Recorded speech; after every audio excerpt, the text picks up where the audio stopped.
درود بر شما، چطورید بچه ها؟ اومدیم با تجربه من، فرست ایمپرشن من بعد از 1 سال از هیونلی دیلوژن، اثری که تازگی ها یک چیزی فهمیدم که باعث شد بخوام خیلی بیشتر و بیشتر راجع بهش سریعتر صحبت کنم که هولی شت. اینو آخر ویدیو میگم.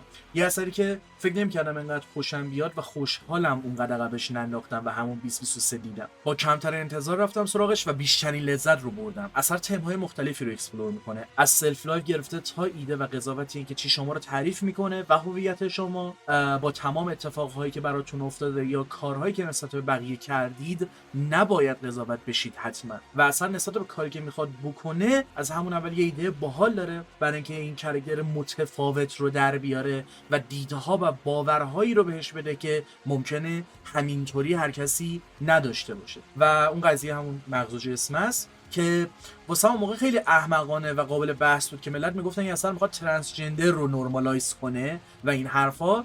الان میگم ولش کن. یعنی اصلا همون موقع هم احمقانه بوده، الان بیشتر حتی احمقانه نشون میده همون صحبت خودش رو. ولی یه چیزی که همون موقع هم یه مشکلی داشت که باعث شد روی این قضیه سوار شم و الان هم دارم اشاره میکنم، نکته اینه که خوب نویسنده مشخصا از ایونت و اتفاقی که تو اثرش افتاده استفاده میکنه و یک سری چیزا رو اکسپلور میکنه که به خوبی در اومدن. اگه این آزارتون میده واقعا نمیدونم چی باید بگم.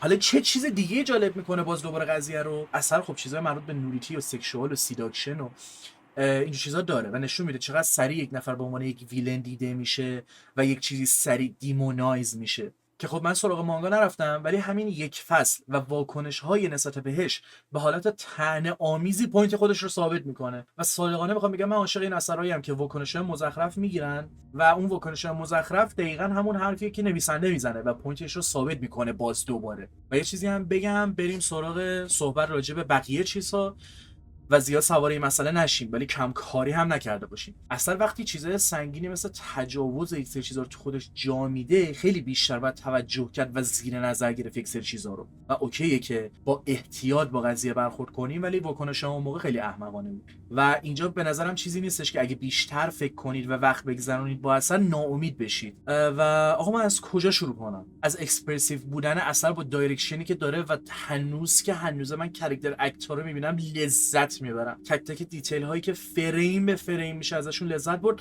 و استادیشون کرد حتی توی اون بخش انیمیشن. یعنی فوق العاده است. از هیومر بامزه و با دقت و با ظرافتی که داره، مثلا همون موقع نوشته بودم طنزش هوشمندانه است. چرا؟ چون بعضن کلیشه‌ایه ولی کلیشه رو داره از عمد انگار استفاده میکنه و با اون تویستی که داره یا اون شکل اجرای، حتی با تجربه کلی انیمه دیگه تجربه اثر لذت بخش تره، چون یک سری جای انگار پارودیک به نظر میاد با تصمیم هایی که میگیره. و تو پرانتز بگم خیلی رو شوخی جنسی من خودم حساسم. تو 90% اثرها خیلی بورینگه و بد در میاد، ولی اینجا درست کارو در آورده. یا از چی بگم؟ از وایب و اتمسفر قضیه بگم، یا سر اندینگ که اینطوری بودم که دهن سرویس حالا برم سراغ مانگا، یا قطعا منتظر انیمه وایسم که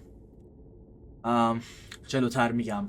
استوری تیلینگ این شکلی رو من همیشه دوست ندارم، ولی اون پیسینگ و اون پارالل استوری تیلینگ از طریق تایملاین کارو لذت بخش در میاره. اینطوری نیست یه بار ببینی بگی اوکی فهمیدم تمام شه بره، و اینطوری که هر بار میبینی باز لذت میبری. حتی اینطوری هم که اوکی اگه سیزن 2 هم با همین فرمول بره جلو اشکالی نداره و اوکیه که این حالت پارالل استوری تیلینگ رو داشته باشه. اون موقع خیلی بیشتر از سوال‌ها نوشته بودم که آقا ببینم این سوال‌ها رو جواب میده یا نه. الان اونقدر اهمیت نداره، نه به خاطر اینکه ایگنور کردم اون سوال‌ها رو، به خاطر اینکه چون سیزن 2 بیاد که میشه دوباره سیزن 1 رو ببینم و ترجیح میدم مثلا هر موقع یک تجربه کامل از اثر داشتم راجع بهشون صحبت کنم، یا اگه قراره سوال تر کنم یه دفعه یه ویدیو مجزا بدم راجع به سوال و تئوری ها. خیلی چیزا داشت که میتونستم لذت ببرم ازش. لذت میبردم از اینکه اجازه میده یه سری جا جاجمنتال باشی نسبت به چیزهای کلا، هوکت میکنه نسبت به یه تصویری و خودش میزنه تو گوشت که چرا زود نتیجه گرفتی و این حرفا. چیزی که اون موقع نوشته بودم واسم جذاب بود، قشنگ بود، اون حسی که حالا مثلا اون موقع داشتم و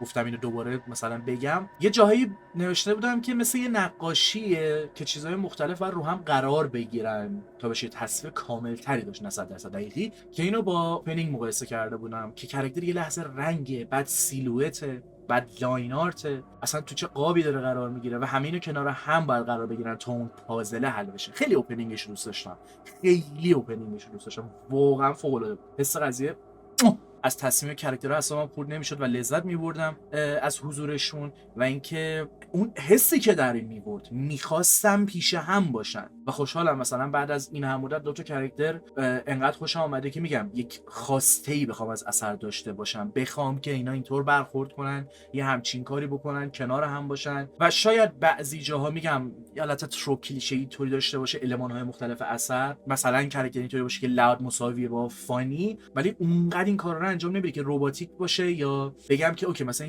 یه تیکر از عمد گذاشته که صرفا بخندونه. نه، یه موقعیتی که پیش اومده و حالا از شانس بامزه است، یعنی ببینید چی کار میکنه که نسبت به چیزای این شکلی هم بخوام جور دیگه نگاه کنم. قطعا قصد توجیه چیزها رو ندارم، ولی بارها صحبت کردم راجع به اینکه آقا وقتی یه اثر به یه اندازه‌ای خوب باشه، از اونجا بعد تک تک خطاها هم به شکل دیگه‌ای به چشم میان یا حتما دید اول این نیستش که یه خطاست، تروپ کلیشه است، نتونسته در بیاره پس این کارو کرده و برعکس چیزای خوب هم بد به نظر میان اگه مثلا یه اثری از یه حدی بدتر باشه، طرف بهترین کارو انجام داده تو اصلا به چشت نمیاد، از بس همه چیزا بد کنار هم قرار گرفتن. کل تجربه کلی هیونلی دیلوژن فوق العاده است. مثلا خود موزیکم کامپوزرش قطعاً به گوشتون آشناست، تا الان حداقل خودم 4-5 بار اسمش آوردم، کنسوکه اوشیو کارو در آورده. یعنی اگه نگیم از انتظارات فراتر میره به خاطر ترک رکوردی که خب این کامپوزر داره، حداقل خراب نمیکنه و خیلی سالیده.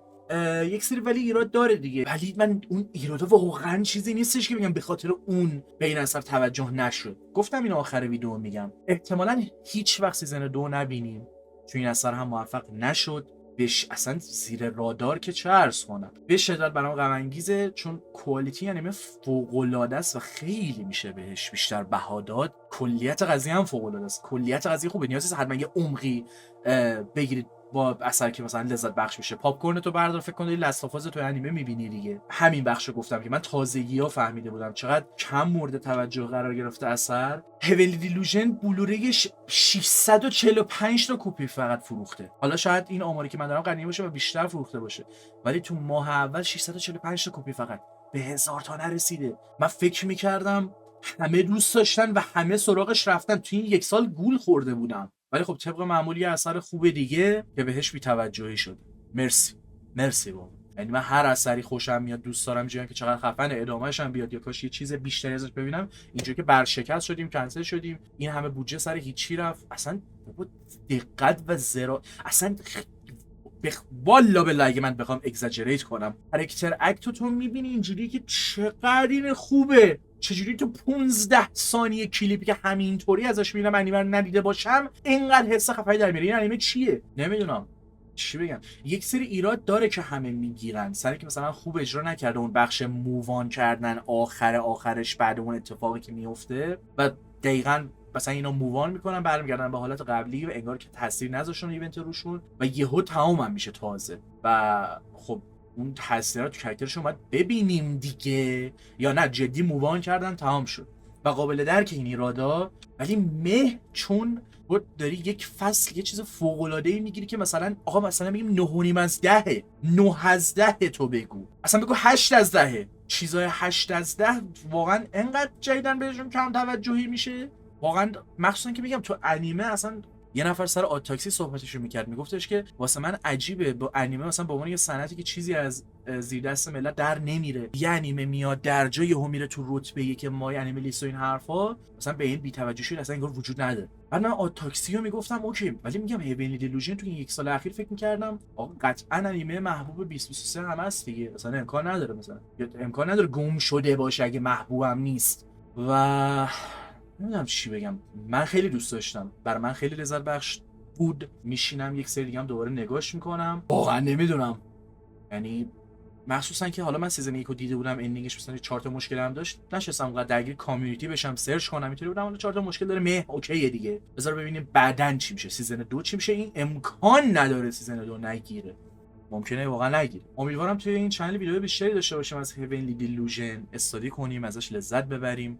خیلی اثر ترتمیزی، خیلی اثر ترتمیزیه. اگر این ویدیو رو کامل دیدید ولی اثر رو تجربه نکردید، هرچند که من همیشه میگم خواهش میکنم اول اثر رو تجربه کنید بعد ویدیو منو ببینید، ولی بازم اوکی، لطفا سراغ این اثر برید، لطفا تجربه کنید. امیدوارم که از اثر لذت ببرید، از این ویدیو لذت ببرید. و اگر دیدید از قبل یا بعد این ویدیو میخواید برید ببینید، حتما یادتون باشه که بیاید زیر این ویدیو با هم صحبت کنیم، کامنت بذارید. اگه کامنتاتون حذف شد دیسکورد، تلگرام این برابر هست، چیز دیگه ای نمیمونه. دمتون گرم و شب و روزگار خوش.